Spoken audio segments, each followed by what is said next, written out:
la politique criminelle de lutte contre l'usage de drogue, parce que c'est ça qui nous intéresse fondamentalement. Je voudrais vraiment remercier le professeur Idrissa Ba pour m'avoir associé à cette manifestation. C'est vrai que je n'ai pas hésité une seconde à répondre favorablement à son invitation, parce que lui, depuis 2018, n'hésite jamais à répondre aux miennes. Et donc, chaque année depuis 2018, ou alors entre 2017 et 2019, il a fait le déplacement de Saint-Louis pour échanger avec nous, échanger avec nos apprenants, nos participants au cours ouest-africain sur les politiques de drogue et les droits humains. Cours dans lequel ont participé également d'autres personnes qui sont dans cette salle, soit en tant qu'animateur. Je vois le docteur Gauthier, Albert Gauthier John qui est avec nous, Moustapha Mbodje, Ousmane Gaye, etc. Comme participants, je vois Idriss Ndiaye, Sougou, Mbaye Ndiaye, etc. et d'autres encore dans la salle. Donc vraiment, c'est avec beaucoup de plaisir que je suis là pour apprécier un peu le cadre juridique de la lutte contre la drogue, dans ses aspects de lutte contre l'usage de drogue, en essayant de répondre fondamentalement à 4 questions. Pourquoi faut-il réformer le code des drogues ou notre dispositif juridique? Quelle réforme il faudrait avoir?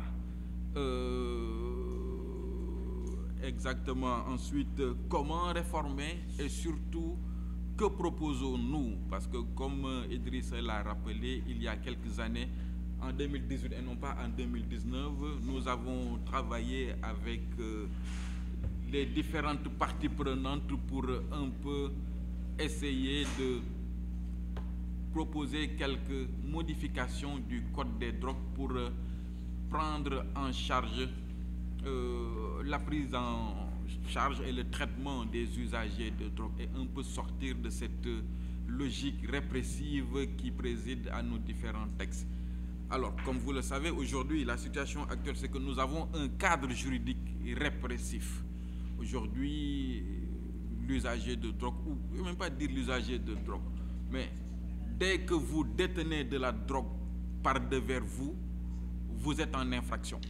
Et que donc vous courez le risque d'une sanction pénale. Cette sanction pénale pouvant être une peine d'emprisonnement ou alors une amende pénale. Le constat que nous avons fait, et ça c'est à l'échelle internationale, c'est que cette politique répressive a échoué. Elle n'a pas donné les résultats escomptés parce qu'elle n'a pas permis de réduire le nombre d'usagers de drogue. Malheureusement, c'est cette interprétation qui a été faite des différentes conventions internationales sur les drogues, la lutte contre le trafic de drogue. Donc il y a eu ce qu'on a appelé le War on Drug, qui consiste en fait à déclarer la guerre contre la drogue. Mais le constat que nous avons fait, nous, tous ceux qui interviennent dans ce domaine, c'est que la guerre contre la drogue a été transformée en guerre contre les drogués, entre guillemets, aujourd'hui en guerre contre les usagers de drogue. Parce que mon ami Albert Gauthier me le dit très souvent, l'expression drogué est chargée, est négativement chargée. Il faut donc peut-être éviter de l'utiliser un peu. Mais en tout état de cause, cette option répressive, on la retrouve dans la loi de 97 portant code des drogues. On la retrouve également dans la loi Latif-Gueye, ce qu'on appelle la loi Latif-Gueye, qui a consisté en une modification du code des drogues, notamment pour renforcer les sanctions pénales en ce qui concerne la lutte contre le trafic de drogue. Et donc, aujourd'hui, dans le code des drogues, l'usager de drogue présente 2 figures. Et ces 2 figures transparaissent dans les réponses qui sont données à l'usage de drogue. L'usager de drogue est d'abord envisagé comme un délinquant. C'est la raison pour laquelle il y a une sanction pénale qui est prévue. Mais l'usager de drogue est également envisagé comme un malade. C'est la raison pour laquelle dans le code des drogues, vous avez également des dispositions qui prévoient une prise en charge médicale de l'usager de drogue.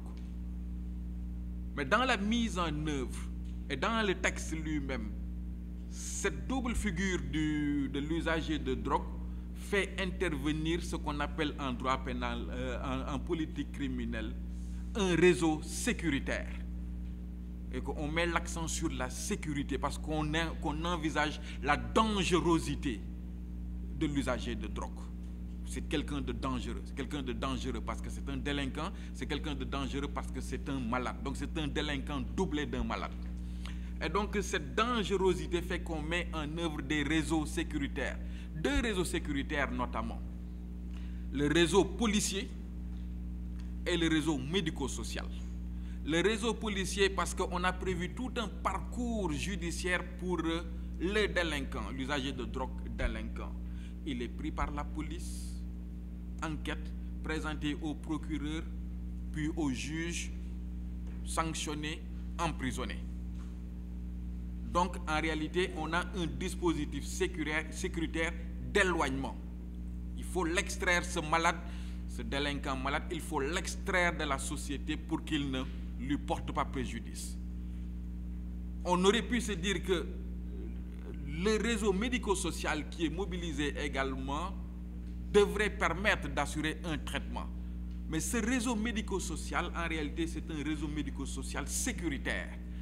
Parce que du point de vue de la loi, le malade, l'usager de drogue, envisagé comme un malade est assimilé à un malade mental. C'est la raison pour laquelle, en fait, c'est un réseau de psychiatrie qui est mis en place. Ils sont traités dans des hôpitaux psychiatriques parce qu'on considère qu'ils sont des malades mentaux.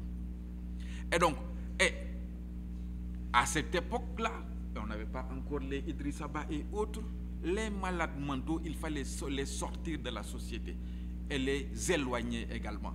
Donc vous voyez, on a ces deux types, ces deux mécanismes d'éloignement, en passant par un réseau policier ou en passant par un réseau médico-social. Mais cela n'a pas donné les fruits escomptés.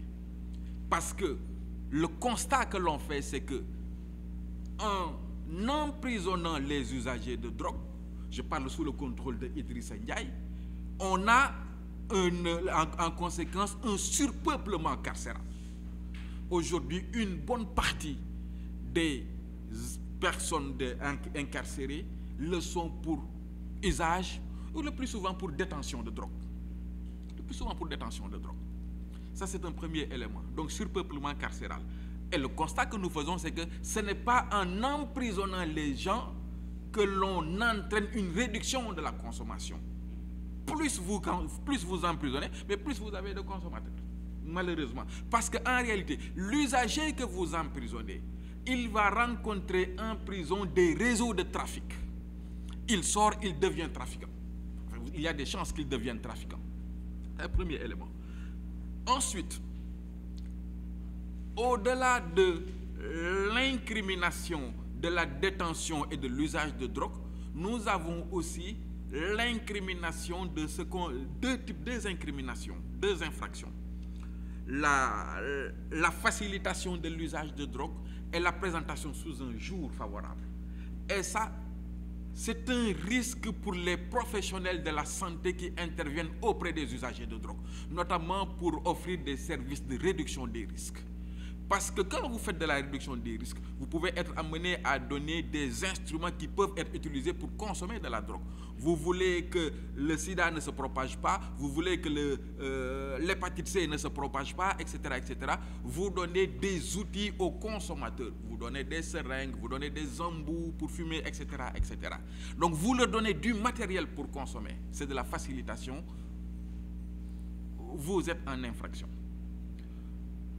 Quand vous dites que oui, consommer de la drogue, c'est grave, mais il y a plus grave que cela, vous présentez la drogue sous un jour favorable, vous commettez une infraction. Donc tous ceux qui interviennent auprès des usagers de drogue pour les aider à avoir une consommation saine, donc à préserver leur santé, en réalité, commettent actuellement une infraction.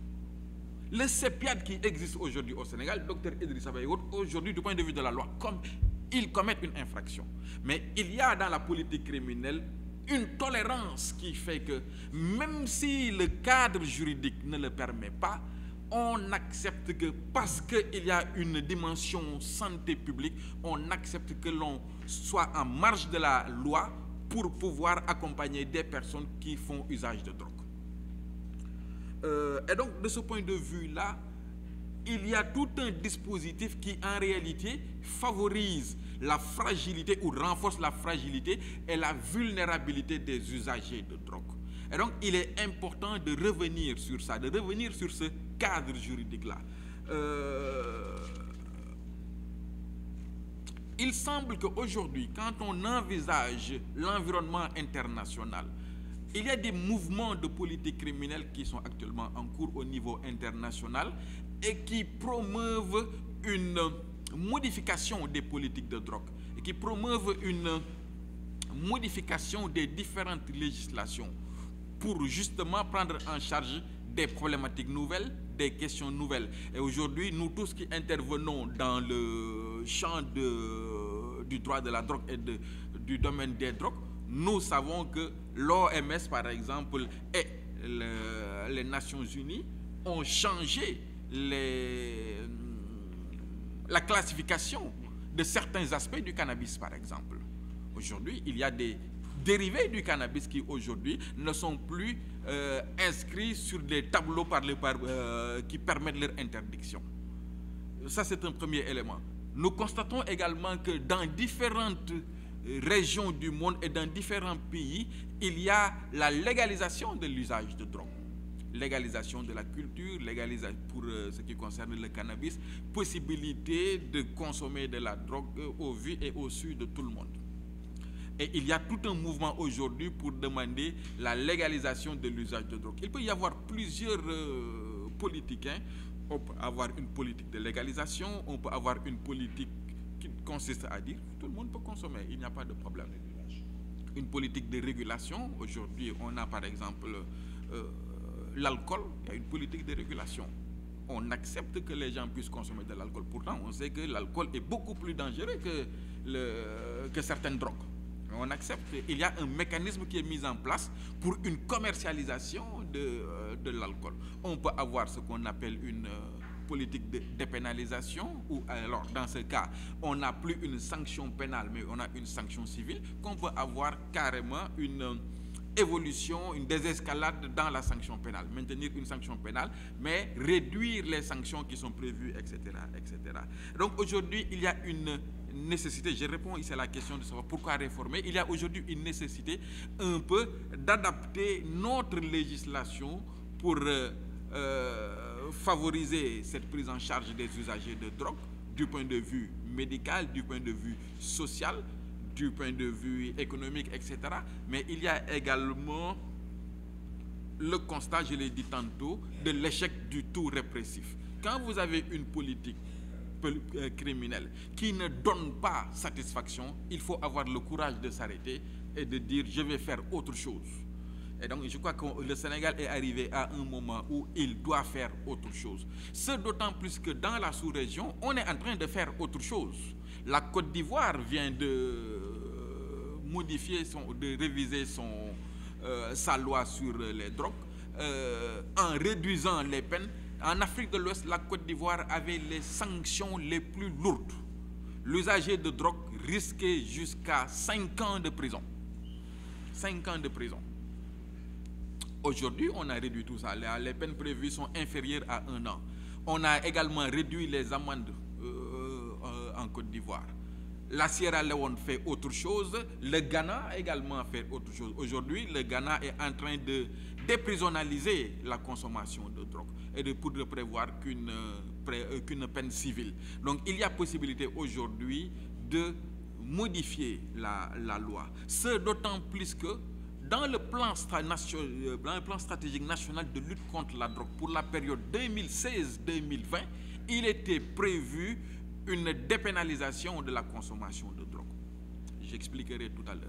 Il était prévu une dépénalisation de la consommation de drogue. Il était prévu d'avoir un dispositif d'encadrement de la réduction des risques. Il est réduction de la peine et réduction de l'amende. Pour dire vrai, je le disais tantôt, il y a beaucoup de personnes qui sont emprisonnées pour des questions liées à la drogue, que ce soit usage, détention ou trafic. Il y a aujourd'hui une application intelligente des dispositions par les différentes autorités. Parfois, vous tombez sur un commissaire de police assez compréhensif qui vous explique et qui ne vous traduit pas devant le juge, qui ne vous présente pas au procureur. Parfois, vous allez devant le procureur qui met en œuvre son pouvoir d'appréciation de l'opportunité des poursuites et qui décide de ne pas poursuivre. Parfois, vous allez devant le juge qui décide de ne pas vous sanctionner parce que vous êtes primo-délinquant ou ce genre de choses. Le problème, c'est que c'est aléatoire. Le problème, c'est que parfois, c'est arbitraire. Tout le monde n'en bénéficie pas. La modification de la loi permet d'avoir un dispositif qui permette d'avoir une même application, pas une même application, il y a toujours l'exigence de personnalisation de la peine, mais bien évidemment, la possibilité de pouvoir bénéficier de ces opportunités-là va exister pour tout le monde.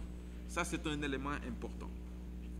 Le deuxième élément, la deuxième proposition que nous avons faite et qui s'est traduite par l'élaboration, si je ne me trompe, de plus de dispositions ou alors d'un décret d'application sur ça. En tout état de cause, c'est un encadrement de l'injonction thérapeutique.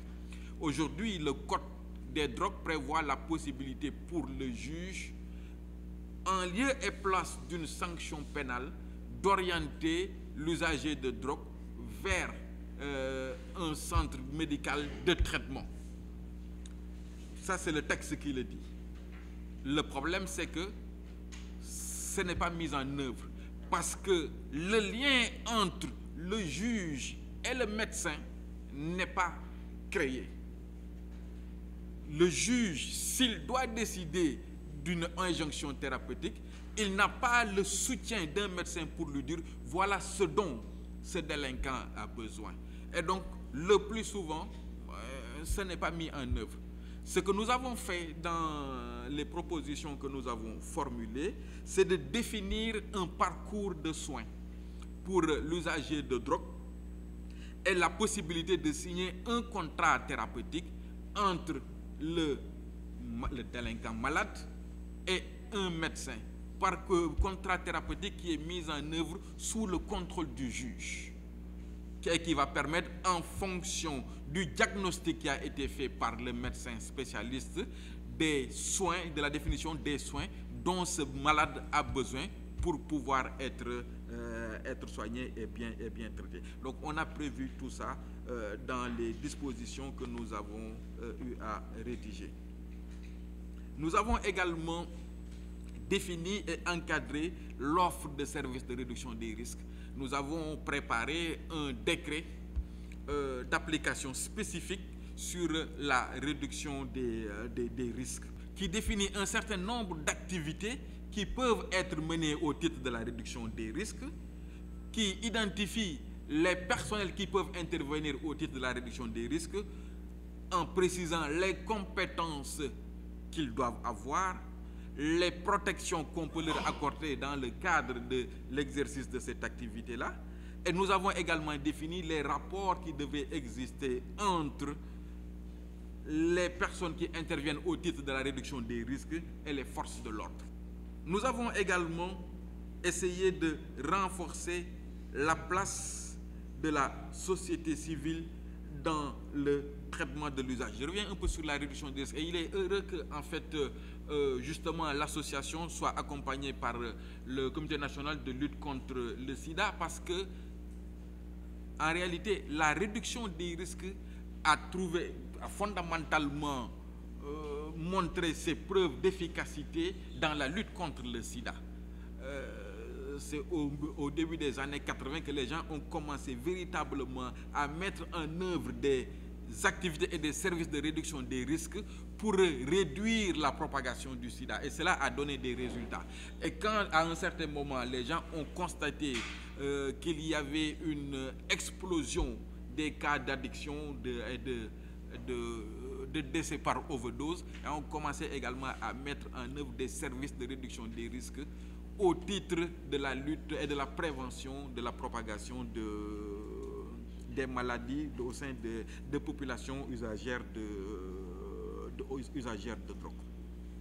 Alors, je disais, c'est renforcer également la place de la société civile dans le traitement de l'usage, mieux associer les familles, mieux associer les associations, les différents dispositifs qui existent actuellement et qui interviennent pour la prévention et le traitement de l'usage de drogue. Et enfin, je vais peut-être en terminer par là. Nous avons également travaillé sur la répartition des produits et biens résultant de la lutte contre la drogue.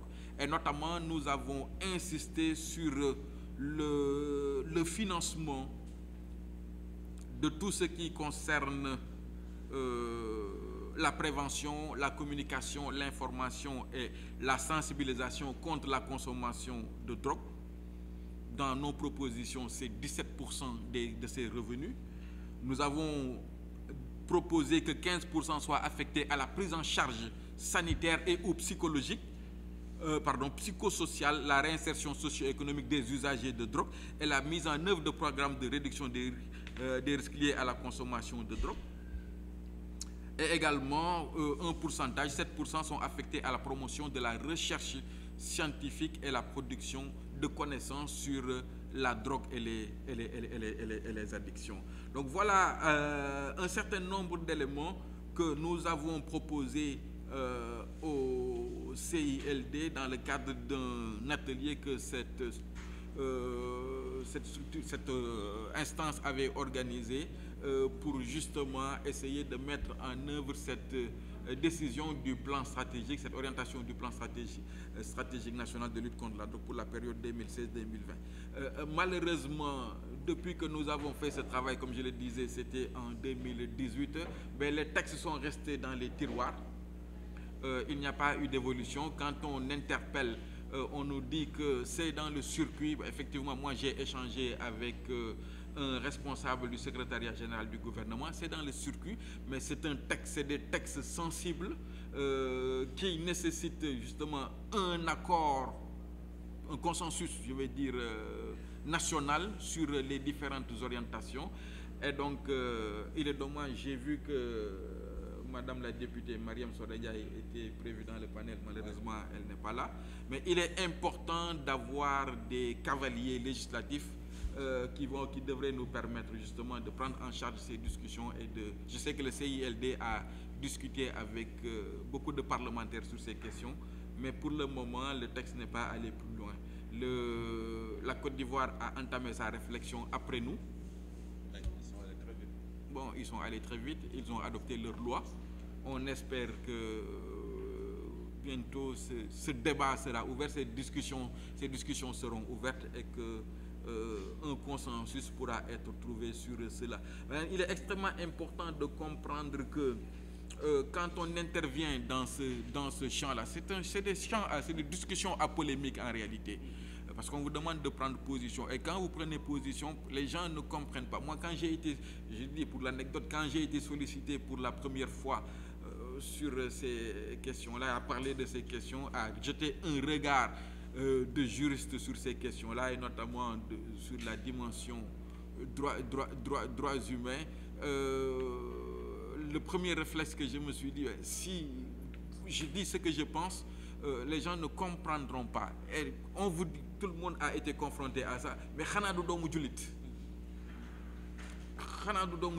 Ça n'a rien à voir. Au contraire, c'est en tant que julit, en tant que musulman qu'on intervient. C'est le soutien qu'on peut apporter à son prochain, tout simplement. Moi, c'est comme ça que je comprends ça. Aujourd'hui, il y a des situations parfois terribles qui n'existent que parce que la loi n'est pas adaptée. La loi n'est pas bonne, tout simplement. Et donc, si en tant que juriste, moi, je peux aider à faire corriger ce cadre juridique-là, mais je le fais avec beaucoup de plaisir. Et c'est avec beaucoup de plaisir que j'ai présenté cette petite communication. Encore une fois, merci et merci de votre aimable attention. Je suis ici aussi en tant qu'observatrice, parce que vous savez que les anthropologues, ils écoutent beaucoup et en même temps, nous sommes en train de vous ethnographier. Et je voudrais dire que mon intervention dans ce domaine-là est celui d'une équipe, parce que je fais partie d'une équipe, c'est l'équipe du CRCF, qui a travaillé dans le cadre d'un projet, de plusieurs projets, mais notamment celui de Codisox, qui est le projet qui a analysé les dynamiques sociales. Et ce travail a été fait en concert avec nos collègues Dr Albert Dione, Dr Rose André, et nous avons un doctorant Mohamed Diop qui est en train de finir sa thèse, et aussi professeur Alice Desclos, qui a vraiment été un peu, je dirais, le moteur un peu de ce processus-là. Et je voudrais donc partager avec vous quelques aspects, professeur Mbissane. Sachez que j'ai beaucoup interrogé dans le cadre du projet dans lequel j'ai travaillé. Spécifiquement, j'ai travaillé avec les acteurs institutionnels autour de l'environnement. Et donc ce projet a été mis en œuvre entre 2019 et 2021 et il a permis d'interroger et d'observer des acteurs institutionnels. Et c'est pour ça que ce que vous disiez tout à l'heure a du sens pour moi. Parce que j'ai interrogé des médecins, des psychiatres, mais également des préfets, des commissaires de police, des procureurs de la République, des médiateurs, des leaders d'associations. Et parce que je ne suis pas une spécialiste de ces aspects de la réduction des risques. Ce n'est pas mon domaine de prédilection de recherche. Je travaille plutôt sur le VIH et d'autres aspects.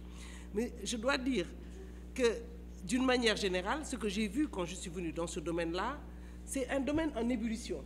Avec tout le travail que vous faites, je pense que le professeur Idrissa l'a dit, vous sous-estimez un peu tout le travail, toute la dynamique de changement qu'il y a eu autour des politiques de lutte contre la drogue. Et le premier point qui m'a semblé intéressant, c'était vraiment les changements de perception de différents acteurs sur les CDI. Beaucoup de gens m'ont dit et ont partagé avec moi un regard assez empathique qu'ils ont maintenant sur les utilisateurs de drogue. Cette figure de délinquant, elle a évolué. Beaucoup de gens se disent, bon, finalement, ils sont victimes. Je pense que votre message a été entendu sur ces aspects-là. Je crois aussi que sur le point de vue institutionnel, il y a eu beaucoup de renforcements qui ont été faits, des ressources techniques, ne serait-ce que la mise en place du CILD lui-même et l'élaboration de ce plan stratégique national, et tout ce travail-là est vraiment issu de cela.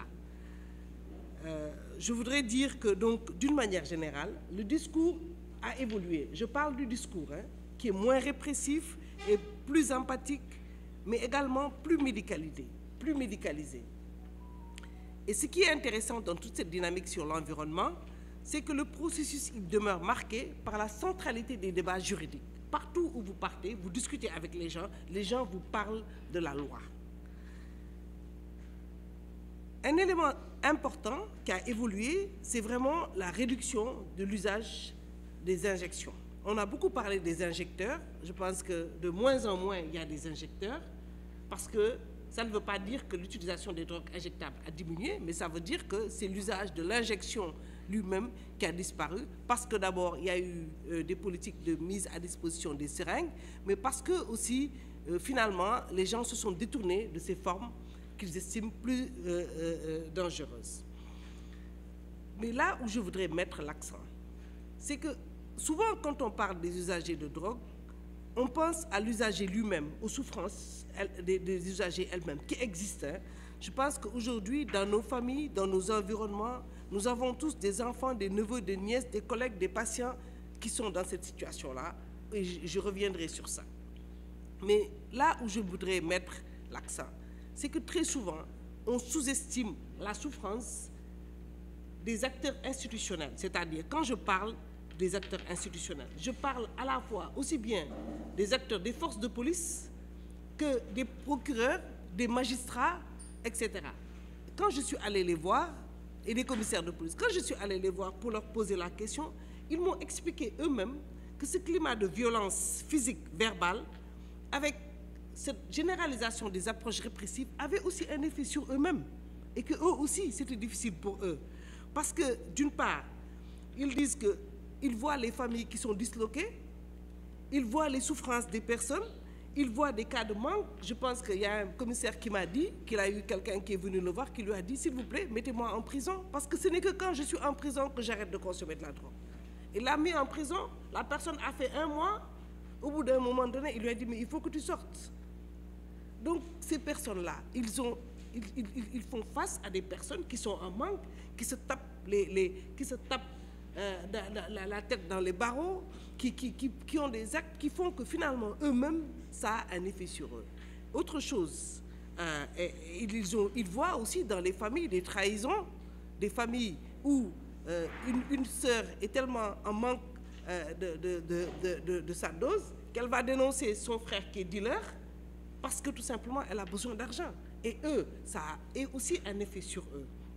Et ils expliquent que dans un climat où il y a une augmentation finalement de l'usage et du trafic de drogue, et que eux, l'essentiel de leurs activités est parasité par, ils disent, soit on est en train d'emprisonner des dealers, ou bien on est en train de rechercher des preuves pour les emprisonner. Donc finalement, et je crois que le discours est le plus, je dirais, le plus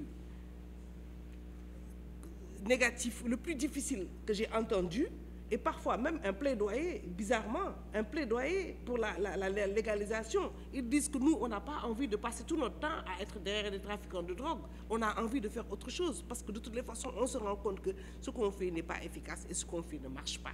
Donc on a envie de passer à autre chose.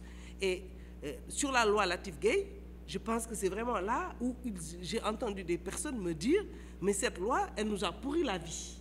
C'est vraiment, sachez qu'en anthropologie, on rapporte aussi le discours des acteurs. Et très souvent, on n'a pas cette perception-là. Et donc, je voudrais dire ça. Et quand j'ai fait des recherches, je me suis rendu compte que, par exemple, quand on regarde l'évolution, l'analyse de l'évolution des effectifs, on a eu, rien qu'entre 2009 et 2010, une augmentation de près de 1000 personnes de plus qui ont été emprisonnées juste à cause des effets de cette loi. Précisément, 923 personnes. Selon les sources de l'ANC. Donc, globalement, les usages de trafic de drogue représentent 31% des infractions, juste après le vol et le recel, qui représentent 30%. Ça veut dire que eux, tout leur temps, le tiers de leur temps, ils le consacrent à travailler avec ces personnes. Et donc, en même temps, ils assistent aux effets multiformes de l'usage de drogue au sein des familles. Donc, le sentiment d'échec qu'il y a, c'est aussi les acteurs de la justice qui le ressentent. Finalement, de perdre leur temps avec ces mesures répressives, avec des situations de récidive fréquentes. Après cela, la question de l'injonction thérapeutique. Je pense que vous l'avez dit. L'injonction thérapeutique est une alternative qui est indispensable.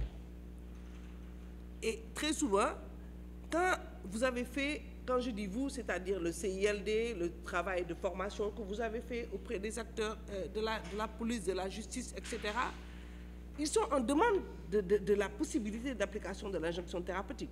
Et il me semble même qu'il y a eu, je dirais, vous parliez tout à l'heure de, finalement, quand on a une application intelligente de la loi, en réalité, il y a des gens qui ont arrêté de mettre les personnes, les usagers de drogue, de cannabis en prison. La première fois, la plupart du temps, ils ne les mettent plus en prison. Ils ont sorti des normes, je dirais, implicites qu'ils appliquent pour éviter la prison. Mais effectivement, vous avez raison que ces situations ne sont pas généralisées et qu'elles dépendent des personnes. Mais ce que je voudrais dire aussi, c'est de faire attention à l'excès de médicalisation.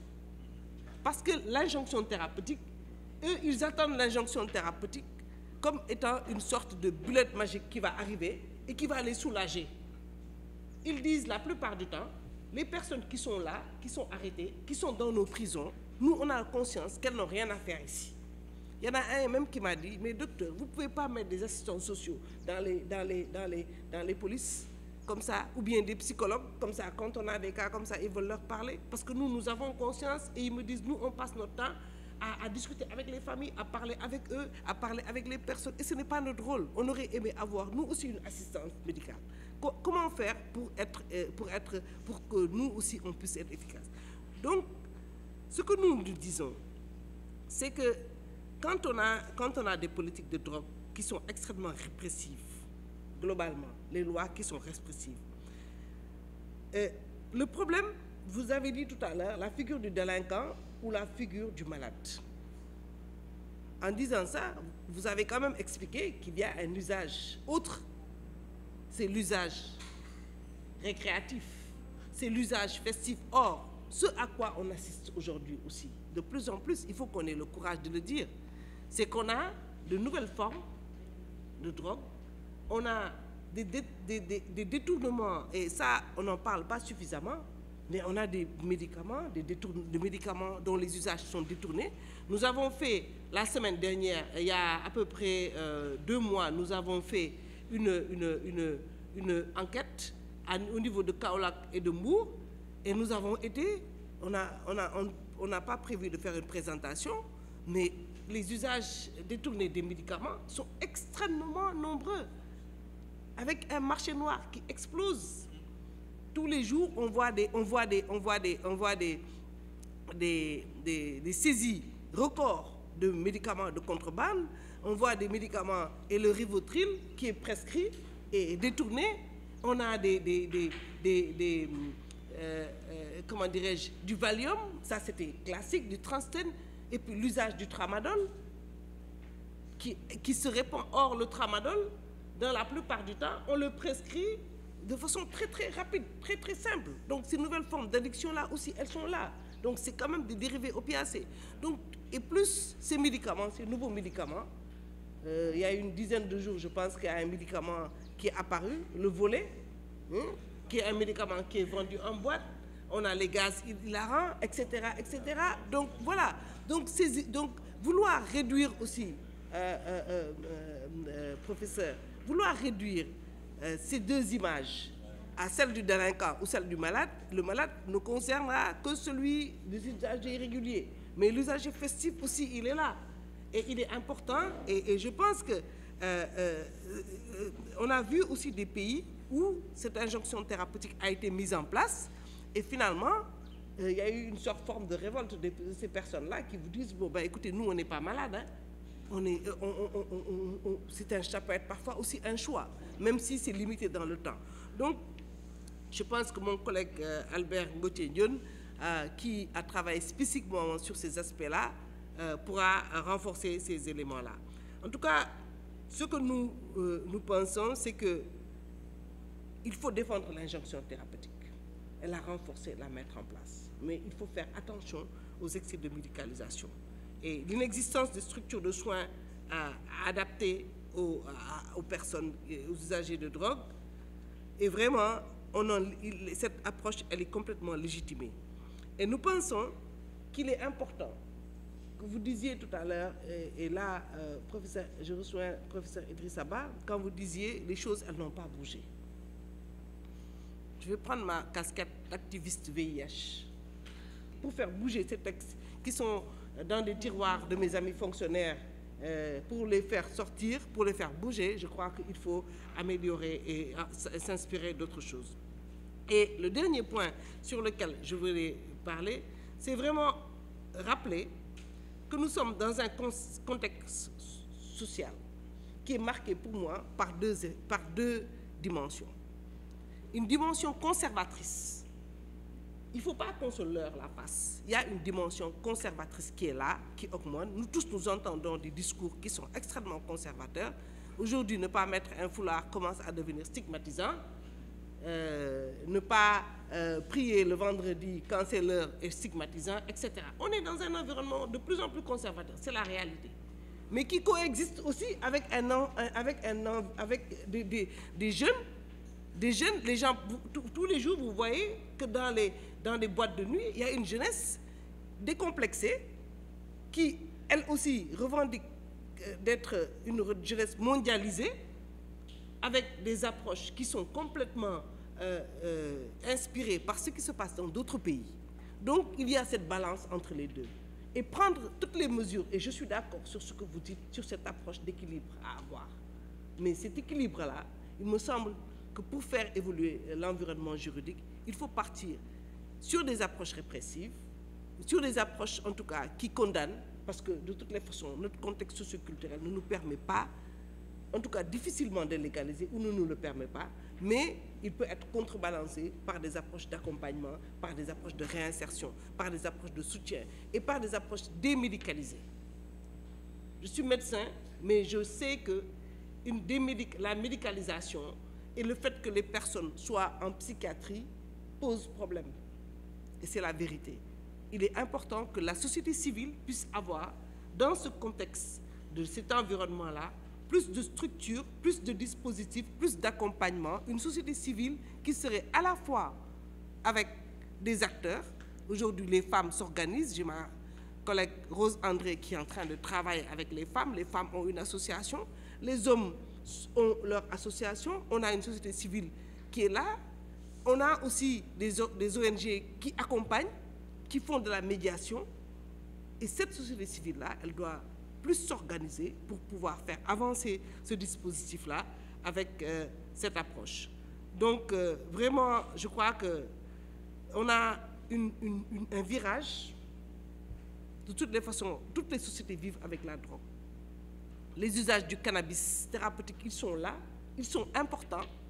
Le cannabidiol, vous l'avez dit, il est important. On a besoin du cannabidiol. Personnellement, je suis en ménopause et j'ai des problèmes de sommeil et le cannabidiol aide au sommeil et c'est une réalité. Les maladies chroniques sont là, les gens ont besoin de ça et si on ne légalise pas, les gens vont se les procurer de façon illégale et il va y avoir un marché noir qui est déjà là de toutes les façons, donc qui n'est pas contrôlé. En plus de l'usage détourné des médicaments, je pense qu'il est important vraiment que vous puissiez encore, professeur Mbissane et professeur, tout ce que vous avez dit, c'est bien, mais tant que ce n'est pas mis en œuvre, je crois qu'il y a un problème. Donc voilà, merci beaucoup.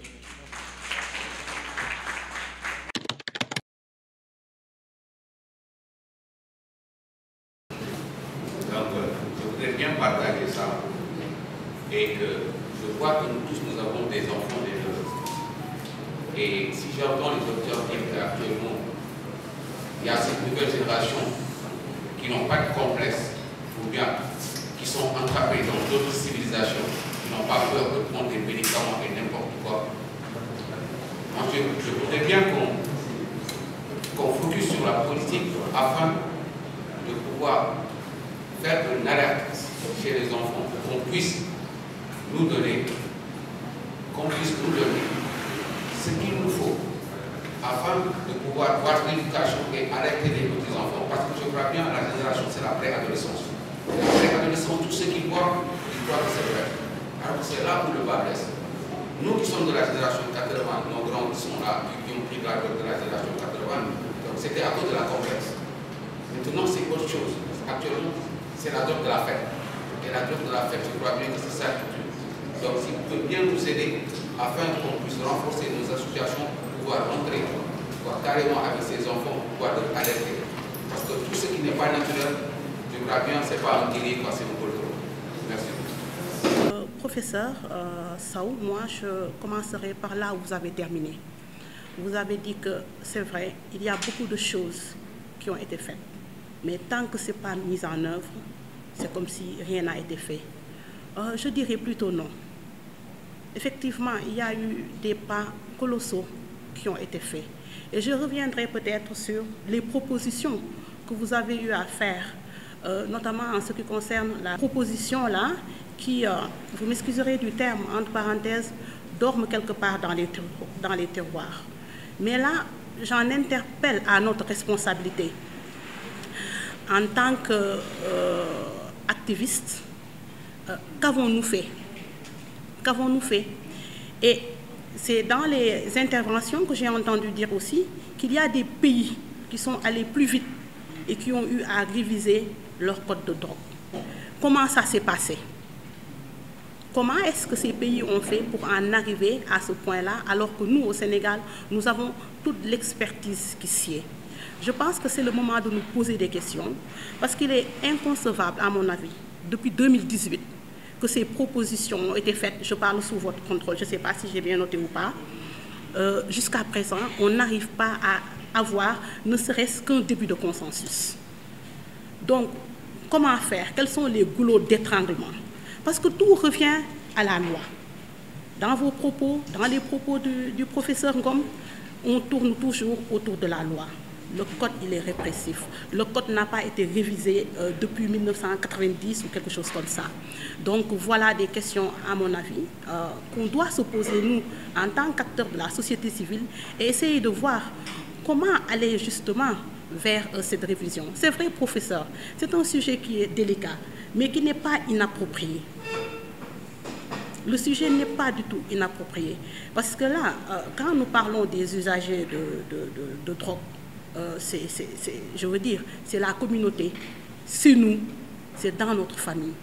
Et donc, nous avons une responsabilité en ce sens-là. Et j'aurais bien aimé savoir si, suite à ces propositions, il y a eu un plan d'action pour le suivi, etc. Qu'est-ce qui a été fait depuis? J'ai deux interrogations.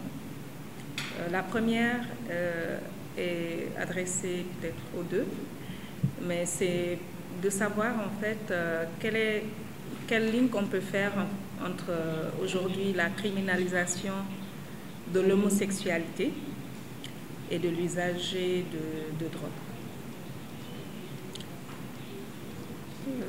Je pose cette question parce que tantôt vous avez développé le fait que l'usager de drogue va se retrouver effectivement incarcéré et qu'il va même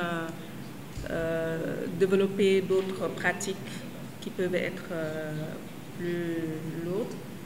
Donc par rapport à cela, d'où m'est venue la question. L'autre chose, c'est par rapport à la réinsertion sociale, parce qu'en fait vous avez parler du fait que souvent, en fait, quand les usagers de drogue qui étaient en détention sortent de prison, il y a vraiment une difficulté. Ils ont tendance à récidiver ou bien ils ne savent plus vraiment où aller. Et malgré peut-être un travail qui est fait en amont, et je pense que le professeur aussi a parlé du fait que certains intervenants réclamaient, surtout au niveau de la police, des travailleurs sociaux. Et par rapport à cela, moi, l'interrogation ou peut-être une suggestion qui m'est venue, puisqu'en fait j'ai eu à travailler en tant que coordonnatrice de séjour avec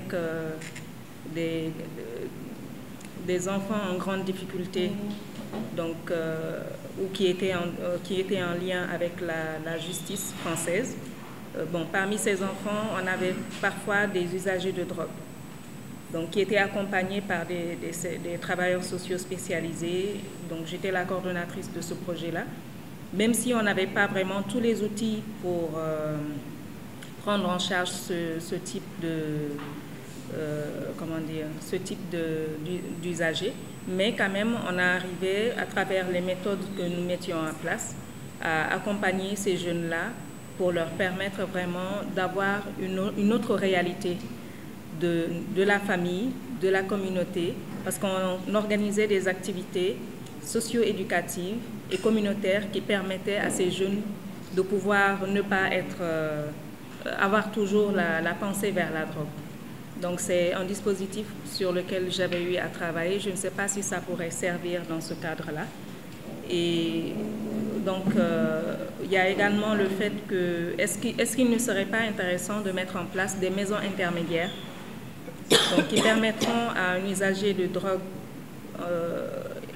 qui a bien sûr été en détention, avant même d'être réinséré dans la famille, de pouvoir passer par ces maisons intermédiaires où ils seront suivis par certainement des spécialistes, soit sociaux ou des psychiatres et psychologues, pour leur permettre d'abord, dans un premier temps, un travail vraiment sur eux-mêmes et un travail avec la famille et qui facilitera plutôt l'insertion professionnelle et l'insertion au niveau de la société. Moi, j'ai une question pour le professeur Ngom. Vous aviez parlé lors de votre exposé d'une proposition de dépénalisation. Mais par la suite, peut-être c'est une incompréhension de ma part, par la suite, vous avez proposé qu'on réduise les peines pour l'usager récréatif. Donc, si je ne me trompe pas, ou bien je ne comprends pas, la dépénalisation, c'est la suppression de la sanction pénale. Donc, ici, pour la réduction des peines, il y a quand même la sanction pénale, mais sauf qu'on passe peut-être de 5 ans à 2 ou 3 mois. Est-ce qu'après l'argumentaire que vous avez fait sur tout ce qui est néfaste à l'emprisonnement, qu'un simple usager puisse ressortir de prison comme délinquant ou comme trafiquant même, est-ce que cet environnement même, vous pensez qu'en 2 ou 3 mois, en réduisant les peines, est-ce que vous pensez que cet impact peut être léger ou ne serait-ce qu'absorbé? Ou bien pensez-vous que malgré cela, l'usager peut arrêter la simple consommation, ne serait-ce qu'avec 2 ou 3 mois de peine? Et ensuite, pourquoi ne pas, dans la dépénalisation, pourquoi ne pas aller jusqu'au déclassement même du délit, même de l'usage, et aller peut-être vers la contrevention, déclasser ça, aller vers la contrevention, ou peut-être la possibilité d'une amende forfaitaire? Pensez-vous que l'État n'ait pas les moyens, ou bien que la société ne soit pas assez mature pour aller vers cette suppression de sanctions pénales? Donc, c'était ma question. Et l'autre aussi, c'était pour Dr Hudjessau, mais on est revenu dessus, parce que étant jeune et fréquentant des jeunes aussi, je sais que le volet, par exemple, ces drogues festives ont de plus en plus une place énorme dans ces sociétés des jeunes. Elles se consomment partout et par tout le monde. Donc, quelles sont les mesures prises à cet encontre? Parce que je pense que pour ces jeunes, ils ne vont pas forcément verser dans l'addiction, mais malheureusement, la consommation néfaste font que ce sont ces jeunes qui font des overdoses, malheureusement. Donc, est-ce qu'il ne faudrait pas une sensibilisation plus poussée vers cette population, et qu'est-ce qui est encouru pour cela? Merci. Intervenir un peu sur le contexte socioculturel au Sénégal. Je me pose la question de savoir est-ce que le contexte socioculturel sénégalais milite en faveur de la dépénalisation d'une part, mais aussi en faveur d'une reconsidération de comment est perçu l'usager de la drogue au Sénégal. Parce que nous, en fait, en tant que maire, le souhait, c'était peut-être d'insister un peu plus sur la sensibilisation. Nous sommes dans un pays à majorité analphabète, qui n'ont généralement pas connaissance des lois et règlements et programmes mis en place pour lutter contre la drogue. Généralement, quand on a un drogué dans la famille, ce qu'on pense en premier lieu que c'est un délinquant, c'est un déviant. Donc, il serait bon de sensibiliser les populations, et la première cible, je crois que sont les mamans, les mères. Parce que généralement, quand un enfant est déviant, la première personne indexée, c'est la maman. Donc, accentuer la sensibilisation envers ces cibles-là, mais aussi accentuer la sensibilisation dans le milieu scolaire et au milieu des daara. Et ça entre dans le cadre de la prévention. Parce qu'il y a des facteurs favorisants pour entrer dans le milieu de la drogue, c'est l'oisiveté, mais c'est aussi les enfants de la rue.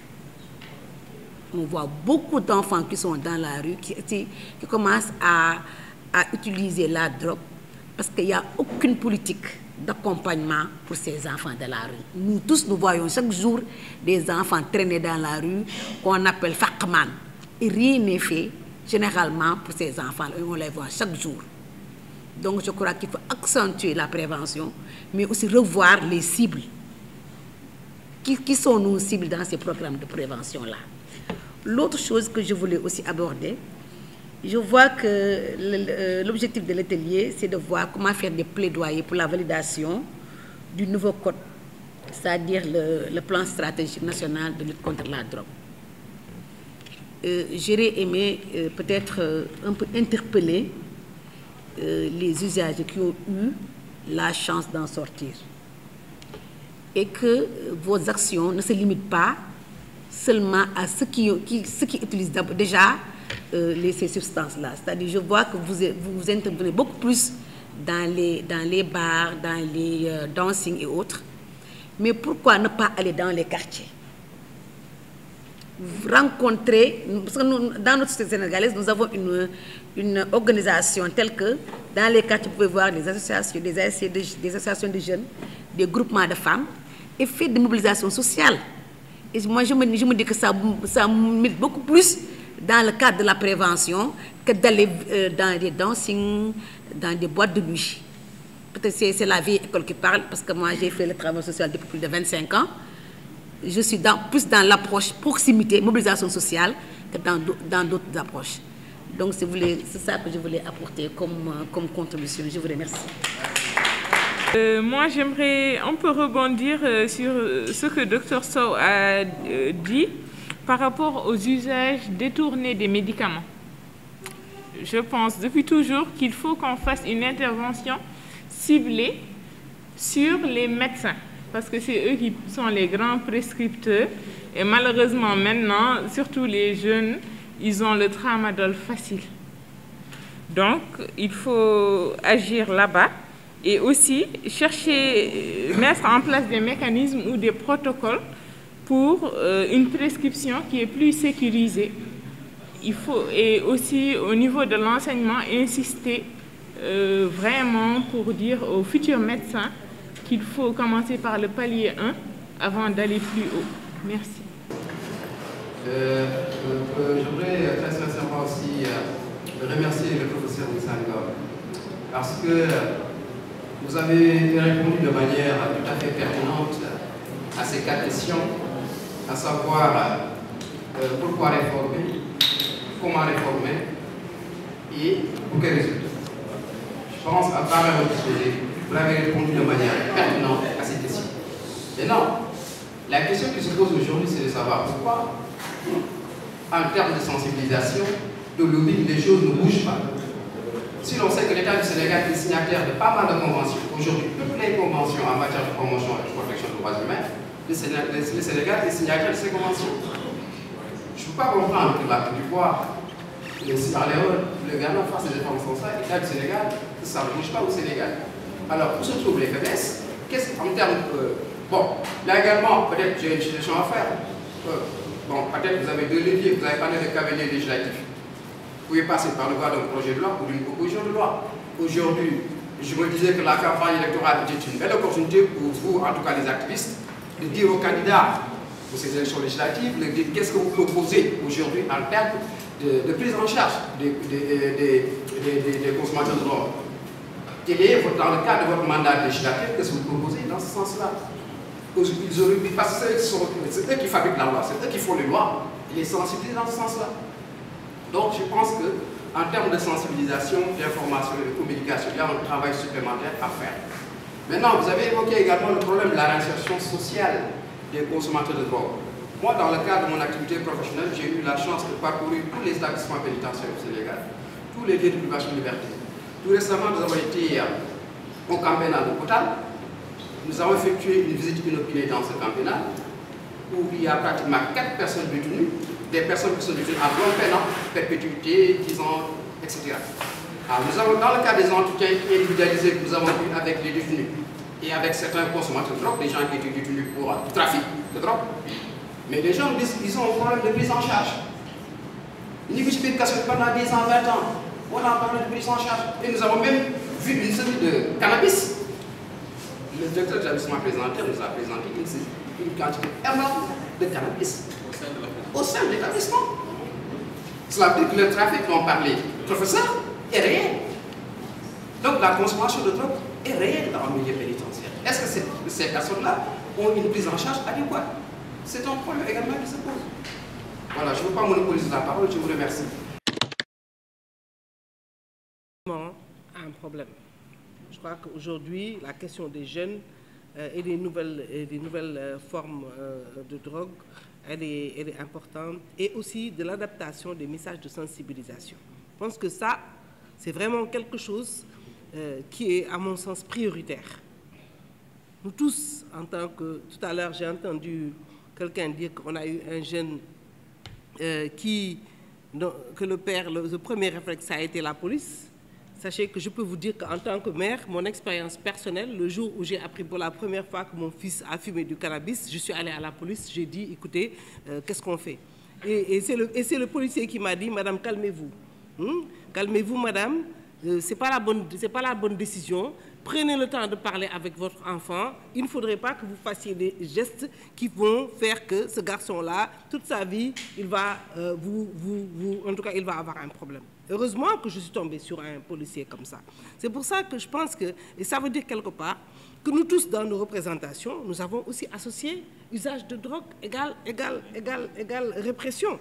C'est ça, c'est quelque chose. C'est ce que les sociologues appellent des représentations sociales qui sont partagées, structurelles, qui sont partagées par tout le monde. Donc, il y a un travail à faire au niveau de la sensibilisation. Et surtout sur ces jeunes-là, qu'aujourd'hui, vraiment, voilà, qui échappent avec ces formes d'usage à la fois détourné des médicaments. Vous avez raison de parler de l'usage du tramadol. En tant que médecin, j'ai eu une douleur lombaire. Je suis allée voir un jeune médecin, un orthopédiste. Le premier médicament qu'il m'a prescrit, c'était le tramadol. C'était le premier médicament qu'il a prescrit. Qu'est-ce qui est fait en termes de formation au niveau de l'usage pour les médecins, pour ces prescriptions médicales?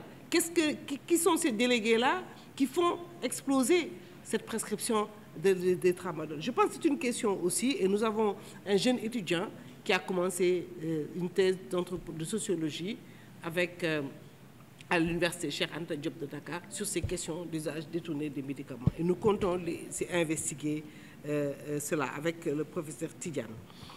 Le deuxième point sur lequel je voudrais vraiment parler, c'est la question des enfants de la rue. Madame, vous avez raison d'interpeller les gens sur les enfants de la rue. C'est vraiment un ensemble.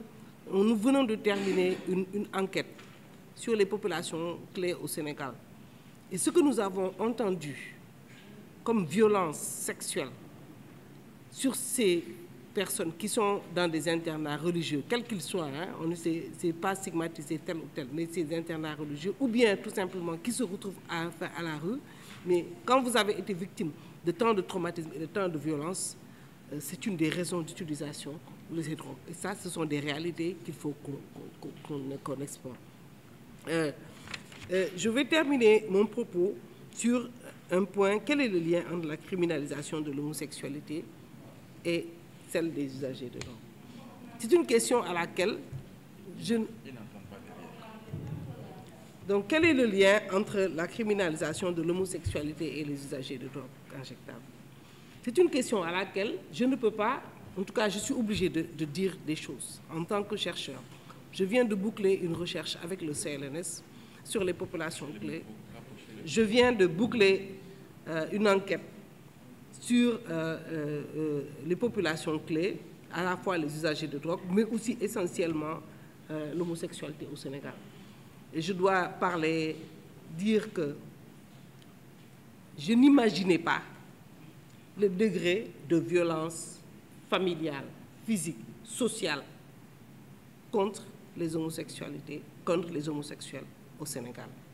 Vraiment, ça c'est quelque chose, c'est tout ce que je peux dire. Cette enquête, les résultats de l'enquête ont été restitués à huis clos, parce que nous pensons qu'il y a des choses qui sont tellement difficiles à entendre que et qui les mettrait même en danger, que nous ne souhaitons pas pour l'instant les restituer au plus gros large.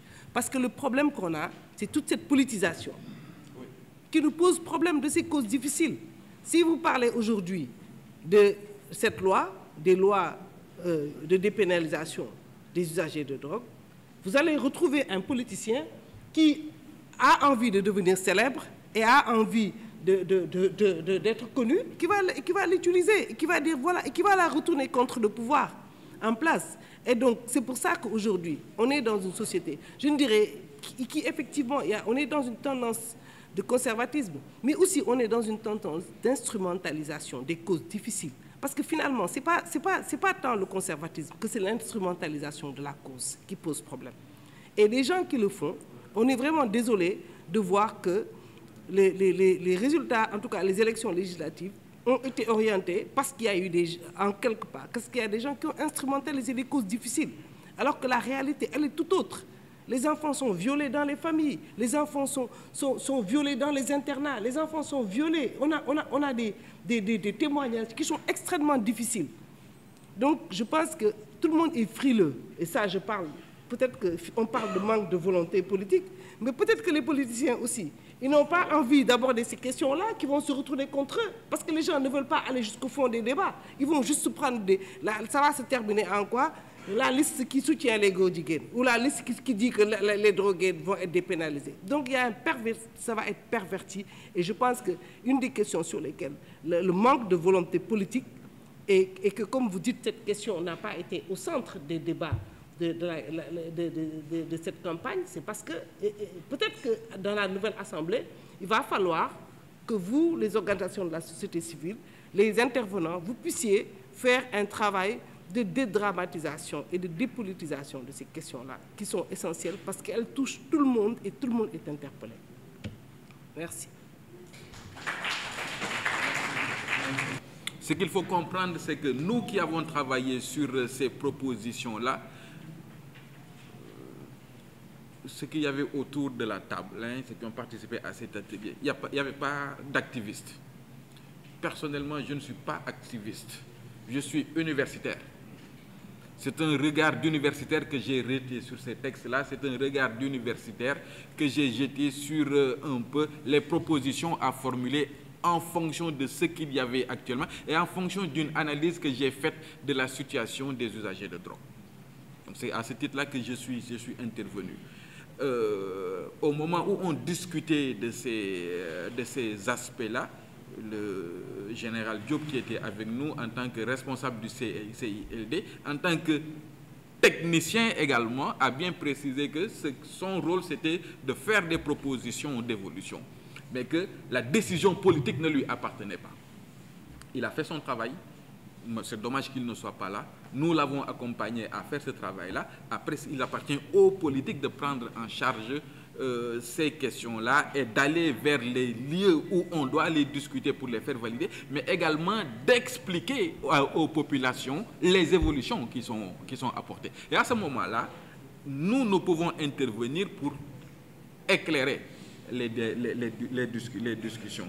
Mais il est vrai que c'était une occasion de... Alors, bien évidemment, ce qui fait que également ce débat n'émerge pas beaucoup, c'est que, je pose la question, personne dans cette société n'assume son statut d'usager de drogue. Personne. Donc, pour pouvoir poser le débat, il faut pouvoir dire, écoutez, moi je suis usager de drogue, je l'assume. Et je pense que le sort qui est réservé aux usagers de drogue n'est pas un bon sort, n'est pas un sort respectueux des droits humains, n'est pas un sort respectueux de ce que dit la religion sur le soutien qu'on doit apporter à un prochain. Donc c'est des étapes qu'il faut franchir. La preuve, elle est spécialiste de ces questions-là. Elle vous dit, quand on m'a dit que mon fils a fumé un joint, mon premier réflexe a été d'aller à la police. Alors qu'elle a tous les outils pour discuter avec son enfant. Mais il a fallu qu'elle aille à la police pour qu'on lui dise « Ah non, il faut aller discuter avec ». Et moi, je pose toujours la question. Quand on m'a dit que, tout à l'heure, quand vous avez donné l'exemple du monsieur qui a amené son enfant à la police, moi, je partais toujours du principe que personne ne veut que son enfant aille en prison. Et ceux qui s'opposent à la dépénalisation, je vais expliquer tout à l'heure, en réalité, ne proposeraient pas qu'on emprisonne leurs enfants usagers de drogue. Mais ils sont très favorables lorsqu'il s'agit des enfants des autres. C'est ça qu'il faut corriger. Mais c'est des débats que nous aurons de toute façon, un jour ou l'autre, parce que c'est un débat qui va s'imposer à nous. C'est un débat qui va s'imposer. L'enjeu, c'est de pouvoir anticiper tout ça pour pouvoir préparer notre position. Comme nous avons eu sur la question de l'homosexualité, un débat au Sénégal pour dire que voilà la position du Sénégal, de la société sénégalaise sur l'homosexualité. On ne l'accepte pas. Quelles que soient les propositions que vous allez faire, on ne l'accepte pas parce que ce débat, on doit l'avoir également sur la consommation de drogue. Alors, sur la dépénalisation, alors techniquement, il y a beaucoup de discussions, hein. Je schématise. Quand moi je parle de dépénalisation, j'envisage une désescalade dans la chaîne pénale. Parce que vous pouvez avoir deux types de dépénalisation. On a deux approches de la dépénalisation, deux écoles. Il y a une école qui vous dit quand vous faites de la dépénalisation, vous sortez du champ pénal. Le comportement est admis, toléré, il n'est plus sanctionné pénalement. Vous avez une autre école qui vous dit vous pouvez avoir de la dépénalisation, mais en restant dans le champ pénal. C'est-à-dire qu'un comportement qui était considéré comme étant un crime, vous en faites un délit. C'est une dépénalisation. Un comportement qui était considéré comme un délit, vous en faites une contravention. C'est une dépénalisation. Vous pouvez avoir toujours une criminalisation, délictualisation ou contravention, mais vous réduisez la sanction. Aujourd'hui, je crois que la société sénégalaise n'est pas prête à admettre l'absence de sanctions pénales de la consommation de drogue. Parce que comme vous l'avez dit, on considère que celui qui consomme de la drogue, c'est un délinquant. Et on ne peut pas concevoir qu'un délinquant ne soit pas sanctionné. Donc ce que nous avons essayé de faire en accord avec les autorités du CILD, c'est d'avoir une politique des petits pas. Commençons par réduire la peine. On va expliquer aux Sénégalais que, oui, la consommation de drogue, elle est interdite. Quand vous consommez de la drogue, on vous emprisonne. Mais au lieu de vous emprisonner pour 1 an, on va vous emprisonner pour 6 mois ou 3 mois, etc., etc. À l'appréciation du juge. Ce qu'on a prévu, c'est 1 à 6 mois, à la place de 6 à 1 an. Nous, on dit 1 à 6 mois. Alors, ce qu'il faut également comprendre, je parle sous le contrôle de Maître Idrissa Ndiaye, c'est une erreur de croire qu'on emprisonne les gens pour qu'ils arrêtent de consommer de la drogue. On n'arrête pas de consommer de la drogue en étant emprisonné. Non, on n'arrête pas. Donc l'objectif, ce n'est pas de pousser la personne à arrêter de consommer. Non. D'autant plus qu'on trouve de la drogue dans les prisons. Ça, tout le monde le sait. Donc de ce point de vue-là, il faut corriger ça. Donc il y a ce premier niveau-là. Le deuxième niveau, c'est que sur justement le parcours de réinsertion. En fait, on a prévu un parcours de réinsertion dans le cadre du texte sur la RDR, en disant que ceux qui interviennent dans la réduction des risques doivent également prévoir des parcours qui doivent favoriser la réinsertion de l'usager de drogue pour lui permettre de retrouver toute sa place dans la société. Mais ça, je crois qu'ils sont en train de faire des choses justement à ce niveau-là. L'idée maintenant, c'est que également au niveau des instances de privation, des structures de privation de liberté, qu'on puisse également préparer les incarcérés à cette réinsertion. En principe, la prison a pour objet de rééduquer la personne. Malheureusement, comme vous le savez tous, nos prisons n'ont pas encore tous les outils et toutes les ressources humaines pour pouvoir assumer cette mission-là. En l'état actuel de la législation, c'est le juge qui décide de l'injonction thérapeutique ou pas. Quand le juge a devant lui, c'est ce que dit, je présente le schéma légal. Quand le juge a devant lui un usager de drogue, il lui fait juste une proposition. Vous allez voir un médecin ou vous allez en prison. C'est ça qui est prévu. Ce n'est pas fait, mais c'est ça qui est prévu. Bien évidemment, dans 1000% des cas, la personne va dire « je vais voir un médecin ». Mais ce n'est pas aussi simple que ça. En réalité, s'il décide d'aller voir un médecin, s'il ne suit pas le traitement qui est prévu, en fait, la sanction qui était prévue est augmentée. La sanction, elle est augmentée. Au lieu de faire 1 an de prison, vous risquez de faire 2 ans de prison. Parce que vous n'avez pas respecté votre engagement. Ce que nous avons prévu maintenant dans le texte que nous avons élaboré, c'est de dire, lorsque le juge a en face de lui un usager de drogue, il doit obligatoirement saisir un médecin addictologue.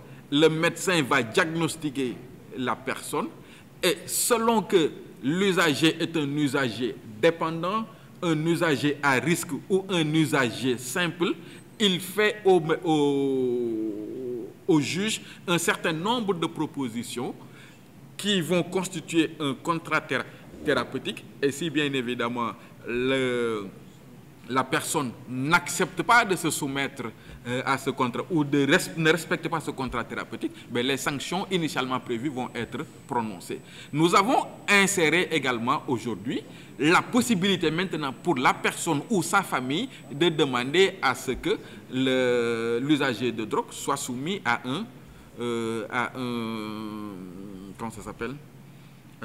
un traitement. La modification que nous avons également faite maintenant, c'est que lorsque c'est le juge qui décide de l'injonction thérapeutique, c'est l'État qui prend en charge le traitement. Si c'est la famille qui demande le traitement, la famille prend en charge une partie du coût des soins. Vous parliez tantôt de l'intervention des parlementaires. Je sais qu'après notre atelier, le CILD, sur l'année 2019, a organisé 2 ou 3 ateliers uniquement pour des parlementaires, pour justement les sensibiliser sur ces questions-là. Mais après, comme on a dit, le problème fondamental pour les parlementaires, c'est des politiques. Ben, il faut qu'il y ait un crédit politique. Si la discussion, si le débat ne leur apporte pas un crédit politique, s'il n'y a pas à la fin un gain politique, ils ne s'impliquent pas trop. Vous les invitez à venir à Saly pour discuter, mais ils sont très favorables à venir. Ça va leur faire 2 week-ends à Saly, entièrement pris en charge. Vous avez terminé, ils passent à autre chose. Bon, c'est ce qui s'est passé. De l'association sénégalaise pour la réduction des risques auprès des groupes vulnérables. Professeur Idriss, qu'en est-il de votre rencontre? Merci beaucoup. Donc ce matin, nous sommes réunis ici pour animer un panel consacré au cadre juridique, en tout cas à la politique nationale de lutte contre les drogues au Sénégal. Vous savez que notre pays, depuis son accession à l'indépendance, a mis en place un cadre juridique pour faire face à l'usage, mais aussi et surtout au trafic de drogue. Mais vous voyez qu'avec l'évolution, le contexte actuel, la dernière révision de ce code date de 1990.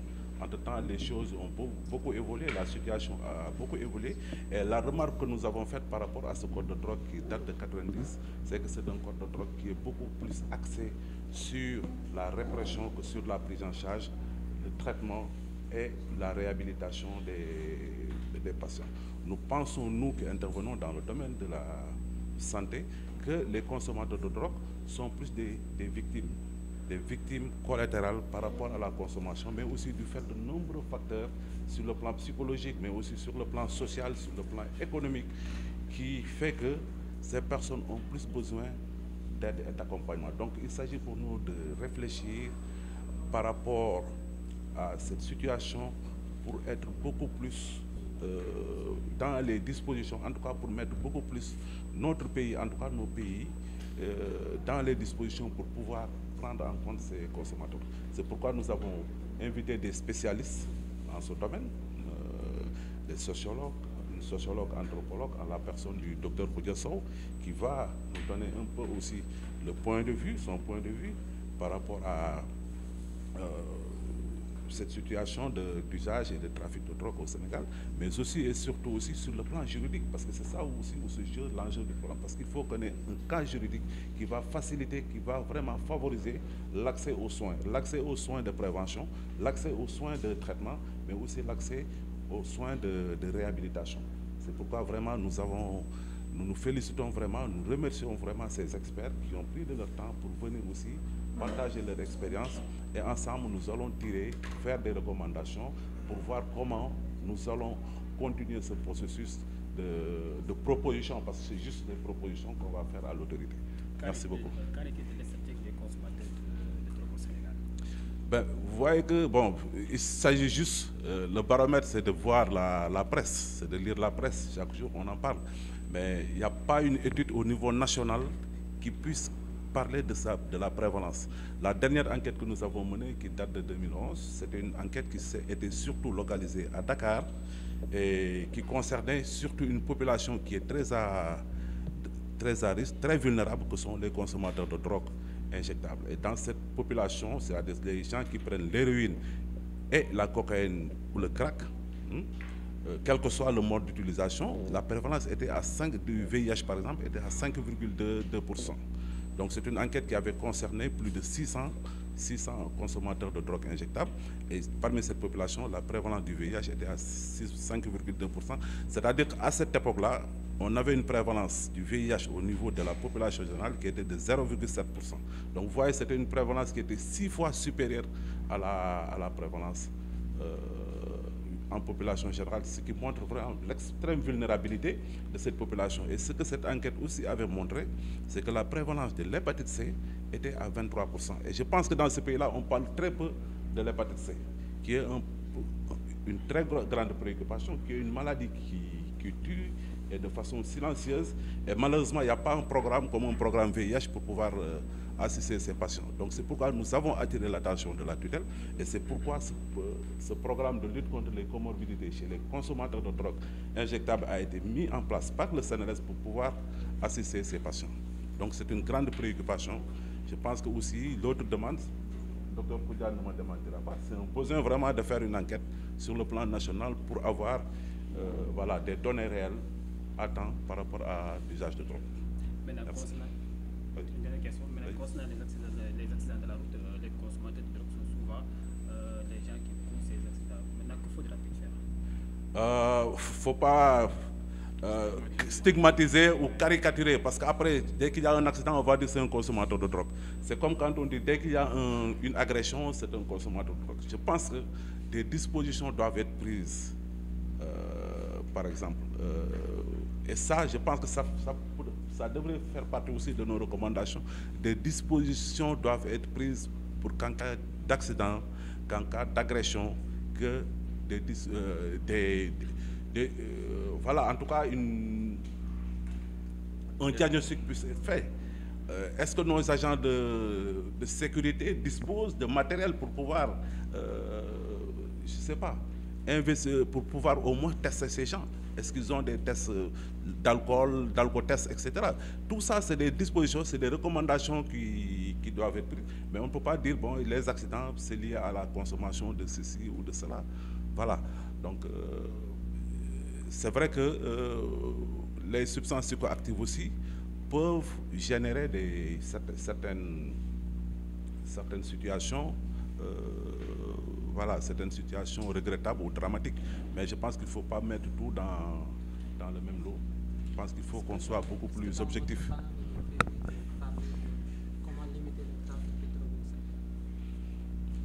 Je pense que le panel fera...